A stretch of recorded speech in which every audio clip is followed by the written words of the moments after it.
మహాగణాధిపతయే నమః. ఓం గురుభ్యో నమః. ఓం శ్రీమాత్రే నమః. మనం ఈరోజు చెప్పుకోబోయేటువంటి కార్యక్రమంలో ప్రతి మనిషికి ఒక్కొక్క కరమైనటువంటి ఇబ్బందులు కలుగుతూ ఉంటాయి. అంటే ఒక వ్యక్తికి ఉద్యోగం ప్రాబ్లం అయితే మరొక వ్యక్తికి వివాహమను, లేకపోతే ఫ్యామిలీ ఇబ్బందులను, ధనపరమైనటువంటిదను, అనారోగ్యమను, ఇలా రకరకాల సమస్యలు ఉంటూ ఉంటాయి. ఈ రకరకాల సమస్యలకి కొంతమందికి జాతచక్రం ఉంటుంది, చూసి నిర్ధారణ చేసుకొని క్లియర్ అవ్వడానికి. కొంతమందికి జాతచక్రం ఉండదు. మరి చక్రం ఉన్నటువంటి వారు ఎలా దాన్ని క్లియర్ చేసుకోవాలి వాళ్ళంతట వాళ్ళుగా సొంతంగా, లేనటువంటి వారికి ఏం చేసుకోవాలి, ఏ యొక్క సమస్యకి ఏ పరిష్కారం అనేటువంటి విషయం మనం ఈ యొక్క కార్యక్రమంలో ఒక్కొక్క సమస్య పరంగా తీసుకుంటూ ఉందాం. ముఖ్యంగా ఇక్కడ సమస్య ఏదైనా సరే గుర్తుపెట్టుకోండి, ఇది మనం పూర్వజన్మలో చేసినటువంటి కర్మ ఆధారంగానే వస్తుంది, గుర్తుపెట్టుకోండి. అయితే ఉదాహరణకి ఈరోజు మనం ఉద్యోగ సంబంధించిన విషయమే చూసుకుందాం. ఉద్యోగంలో ప్రధానంగా దశమ స్థానము అంటారు. దశమ స్థానము, 6వ స్థానము, 2వ స్థానం. ఎందుకంటే 6 అంటే నిత్య జీవితము, 2 అంటే ధనం, ఉద్యోగం చేయడం ద్వారా డబ్బులు వస్తాయి. కాబట్టి మనం ఉద్యోగం చేసేది కూడా కుటుంబ పోషణ కోసం డబ్బులు వస్తే ఆ కుటుంబ పోషణ కోసం చేస్తూ ఉంటాం. ఫ్రీగా ఎవరు చేయరు ఈ భూమి మీద. ఎవరైనా సేవా సంబంధంగా చేస్తే దట్ ఈస్ డిఫరెంట్ థింగ్. అయితే ఇక్కడ ఎవరి జన్మ జాతక చక్రంలో అయినా దశమ స్థానాధిపతి పాడైనా, శని భగవానుడి యొక్క బలం తక్కువగా ఉన్నా వాళ్ళకి ఉద్యోగ సంబంధించిన విషయంలో ఇబ్బంది అనేటువంటిది ఏర్పడుతూ ఉంటుంది, గుర్తుపెట్టుకోండి. అయితే పూర్వజన్మలో చేసుకున్నటువంటి కర్మ ఆధారంగా అది ఏర్పడింది.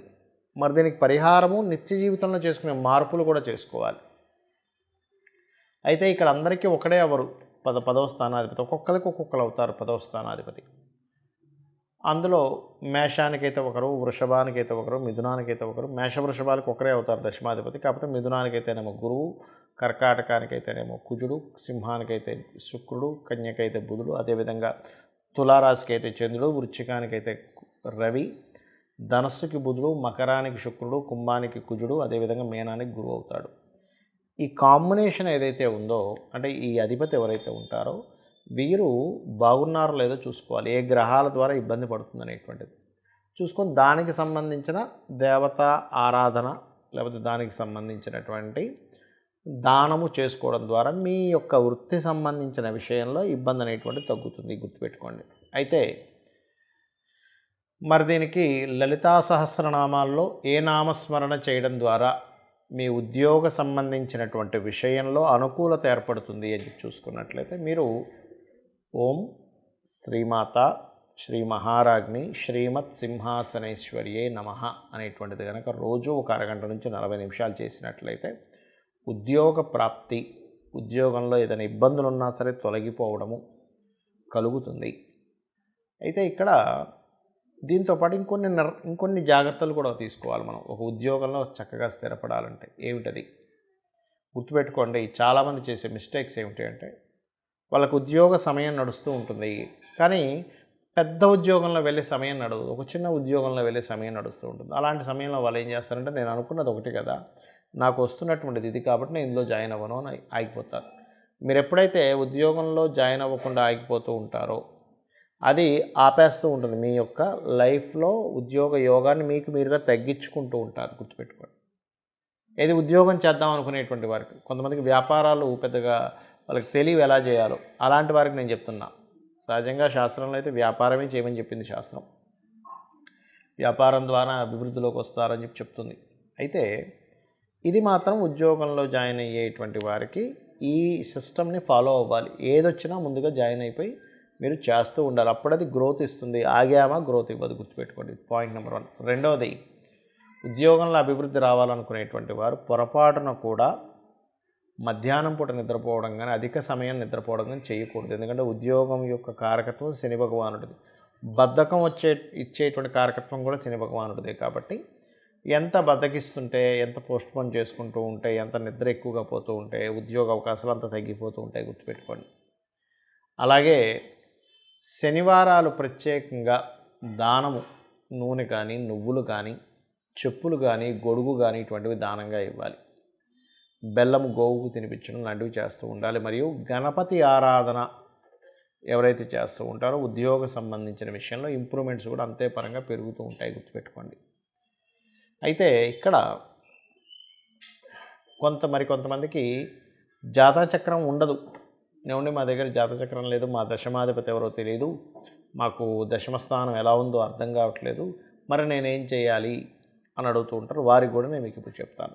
కొంతమందికి జాతకచక్రం ఉండదు, కానీ వాళ్ళు ఏ రంగాల్లోకి వెళ్ళాలో అర్థం కాదు.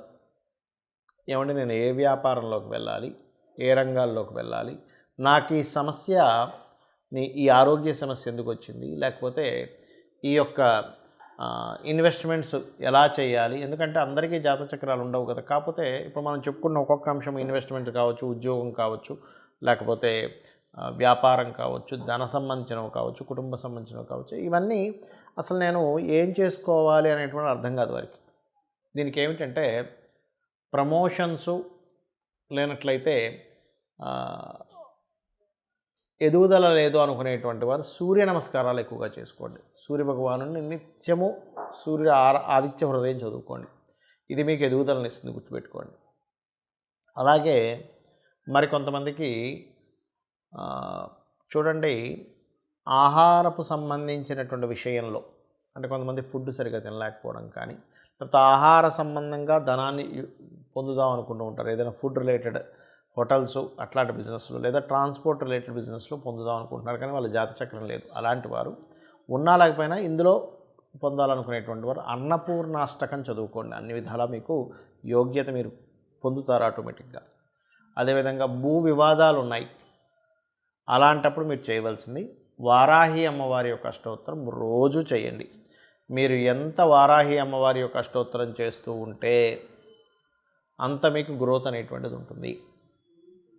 అదేవిధంగా వ్యాపారాల్లో రాణించలేకపోతున్నానండి, ఏదో ఒక వ్యాపారం చేసుకోవాలి కానీ నాకు జాతకం లేదు, అలాంటప్పుడు దానికి ఒక సిస్టమ్ ఉంది. అలాగా మీకు ఏ నక్షత్రాల్లో వ్యాపారం బాగా సాగుతుంది, ఏ నక్షత్రాల్లో సాగట్లేదు చూసుకొని ఆ నక్షత్ర ఆధిపతికి సంబంధించిన వ్యాపారాలు చేయాలంటే, రవి నక్షత్రాల్లో అయితే గవర్నమెంట్ మెడికల్, చంద్ర నక్షత్రాల్లో అయితే ఫుడ్ రిలేటెడ్, కుజ నక్షత్రాల్లో అయితే ఏదైనా ఫ్యాక్టరీస్ పెట్టుకోవడం, అట్లాంటిది ఏదైనా టెక్నికల్ రిలేటెడ్, అగ్ని సంబంధించిన, సోలార్ రిలేటెడ్ సంబంధించిన, అదేవిధంగా బుధ నక్షత్రాల్లో అయితే మీడియేటింగ్ చేయడము, గురు నక్షత్రాల్లో అయితే టీచింగ్ రిలేటెడ్, శని యొక్క నక్షత్రాల్లో అయితే ప్రత్యేకంగా మీకు ఐరన్ ఆయిల్ రిలేటెడ్ సంబంధించిన విషయాలు, రాహు నక్షత్రాల్లో అయితే ఇంపోర్ట్ ఎక్స్పోర్ట్, కేతు నక్షత్రాల్లో అయితే ఏదైనా సాఫ్ట్వేర్ డెవలప్మెంట్స్, పెస్టిసైడ్స్ రిలేటెడ్ సంబంధించిన వ్యాపారాలు చేయడం అనేది చూసుకోవాలి.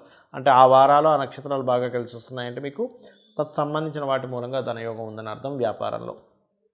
మరి అదేవిధంగా కొంతమందికి అనారోగ్య సమస్యలు ఉంటాయి, జాతకం తెలియదు. అలాంటి వారు మీరు ఓం సర్వవ్యాధి ప్రశమని సర్వమృత్యు నివారిణి అగ్రగణ్య అచింత్య రూప కలికల్మషనాశిని అయి నమః అనే నామస్మరణ చేయడం ద్వారా ఖచ్చితంగా ఉంటుంది. మరి కొంతమందికి విదేశాలకు వెళ్ళాలని ఉంటుంది, కానీ వారికి జాతచక్రం లేదు, ఏ గ్రహం చేసుకోవాలో అర్థం కాదు. అలాంటి వారు ఉదయం సాయంత్రం హనుమాన్ చాలీసా కనుక చేసుకువెళ్తే ఖచ్చితంగా వెళ్ళగలుగుతారు. ఇక ఇన్వెస్ట్మెంట్స్ ఇటువంటివన్నీ కూడా మీ యొక్క జన్మజాతకం పక్కాగా ఉంటే ఇన్వెస్ట్మెంట్స్కి ఎప్పుడు ఏది బాగుందనేటువంటిది అర్థమవుతుంది.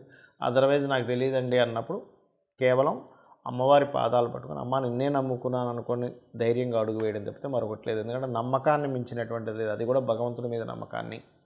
వివాహం అవ్వట్లేదండి కానీ జాతచక్రం లేదు, అప్పుడు లలితా సహస్రనామాల్లో ఓం కామేశబద్ధ మాంగళ్య సూత్రశోభిత కందరాయై నమః అనే నామస్మరణ చేయాలి. లేదా వివాహ జీవితంలో ఇబ్బందులు వస్తున్నాయి, మాటిమాటికి ఏదో గొడవ, విడిపోవడాలు, గందరగోళం అవుతుంది, అలాంటప్పుడు శివకామేశ్వరాంకస్త శివ స్వాధీన వల్లభాయై నమః అనే నామస్మరణ రోజు ఒక 30 నిమిషాల నుంచి 40 నిమిషాల పాటు చేయండి. అప్పుడు ఏమవుతుందంటే మీకు ఇప్పటివరకు నేను చెప్పినటువంటివి కొన్ని చెప్పాను, ఇంకా అనేకమైనటువంటివి ఉంటాయి.